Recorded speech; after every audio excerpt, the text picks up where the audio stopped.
Why does water flow to the sea? Because of gravity. If there is gravity, why does water come out of the ground or anywhere else? It should not come out because of gravity. The truth is that it is rotating or revolving.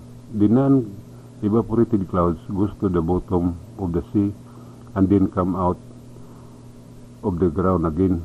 The sea and the water will mix because the sea will clean all the dirt and bacteria in the water. When the water is clean, it will be heavy and it will fall to the bottom and enter and except the earth or anywhere that has a passage. So the sea does not grow. Nowadays, a lot of water has become a clouds or rain due to extreme heat. Do not believe that it is because of the ozone layer that is being pierced. The question number 1 is the ozone layer visible? Number 2, the astronauts went to the moon. Where did they go? Only the astronauts say that the end of the world is set and cannot be changed. I will show the truth. This is the word. You can say the first letter in the name of the Creator is G inside the, from N or North to A or S to W or West and to S or South. This is news. A sunrise, the N night come, the W word, the A end. It comes from Him and it cannot be changed. What does sunrise, night come, word in? How will the end of the word happen? This is the red lines are the path of the sun towards the word. In 1960s, the sun started moving towards W or west or word. Until 2023, it will be close to W or word and will end up limited to the word. During the period 1960 to 1975, it can still be seen that the sky is navy blue. To prove this, as people born in 1950s, what you can see today is white blue. To prove what I am seeing, look at the ocean from afar. There are two colors in the sea, navy blue and white blue. White blue is near the shore or land. This means that the end of this creation is near. To prove what I am seeing, I have no power, but He gave me knowledge of the word of time that are placed all over the world and in the Philippines, a knowledge of disaster that are happening in different parts of the world. These are the sins called blasphemy, this taught by religion, and in the things people do, like tattoo on the body, no matter what is written, those power are sin or blasphemy, and there are many more things people do. In the time of Noah, there was a place that was burned. It was written Sodom and Gomorrah. It is true that it happened. Their sin was blasphemy. In the time of Moses, he was taken by a woman who was the sister of the king. This kingdom was the first to know how to write and read in the whole world. Their travelers were ordered, if they had a passage that taught about heaven, they should write and give it to the sister of the king, and she could choose what she would write. She called Orto what she wrote. The woman is called queen because she is a sister of the king. This queen went Moses. It has been uploaded on YouTube. Before she died, she gave her writings to the leader of her army and left a message to spread out the land, and not to diminish even a single dot. After the queen's death, the leader called two of wisest men, one of the queen administration and one from her army, because he could not understand the letters. He ordered them to connect the writings and put a sign of them. This is what happens when there is a number and two dots in the middle.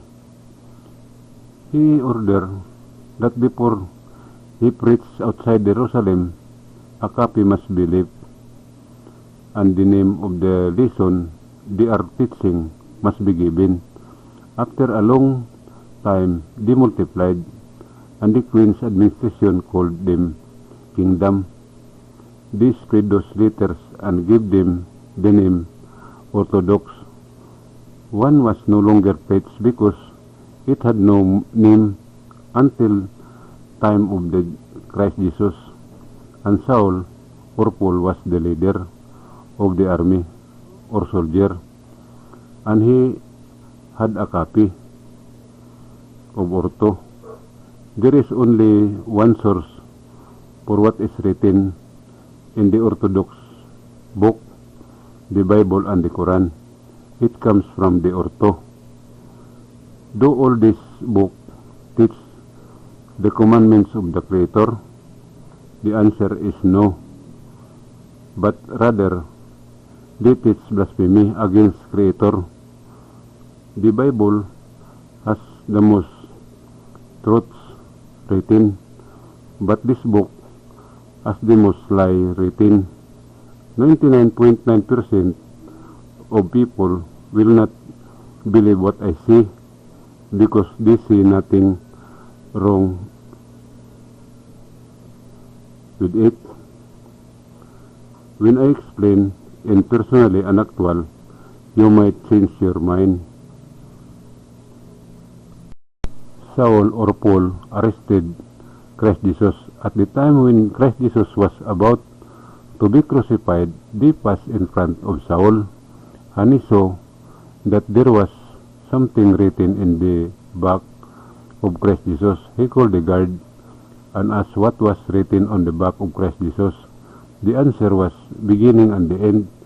He immediately ordered to take the clothes of Christ Jesus and bring them to him.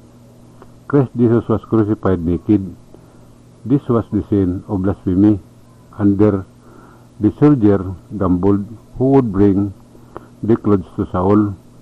When Saul grabbed the clothes of Christ Jesus, suddenly there was a strong earthquake with roar of thunder and lightning and strong wind and rain. Saul trembled with fear, and he said when it stopped, he would spread what Christ Jesus was saying, and suddenly fell down.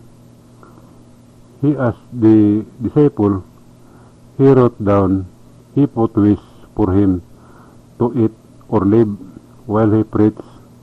He brought the Ortho he named the Bible. He took with him a Latin friend. This teaching spread throughout Latin until it reached Rome. One of his way was baptized people. Many times past, Muhammad went to Jerusalem, and upon his return, the so-called Muslim began. Its entire history has been uploaded to YouTube. I will tell you this blasphemy personally in my answer. Blasphemy cannot be stopped and removed by man himself because there is no evil that is sin and practice. So there is one place that can remove it. This is the promised land in Mindanao, Philippines.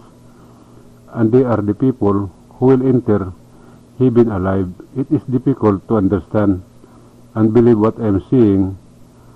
I need to see it personally or actually and do it. It is true because there is something to see and read. I cannot do the venue. You do it yourself. I will attend. I have my contact number 0953-002-3408. You will learn many things that are amazing or shocking about the sin that people have committed, and salvation not in the book of all religion. Spread it so that the people can know.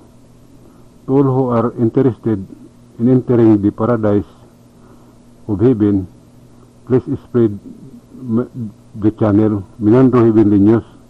Post it on FB, and to those who ask, please come to learn about the blasphemy that no one can remove from themselves. Do not change the book you believe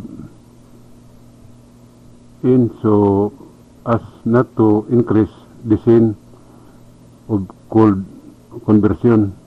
My agenda is about Iglesia, statue, paganism, baptism, the commandment of Christ Jesus for salvation, the word of time in the Philippines, the sign of the end of the world, set, how the end will happen, scary, the name of the Creator, and His will, etc. Don't worry about, cause I will teach you how to get the money back. Thank you, and mabuhay.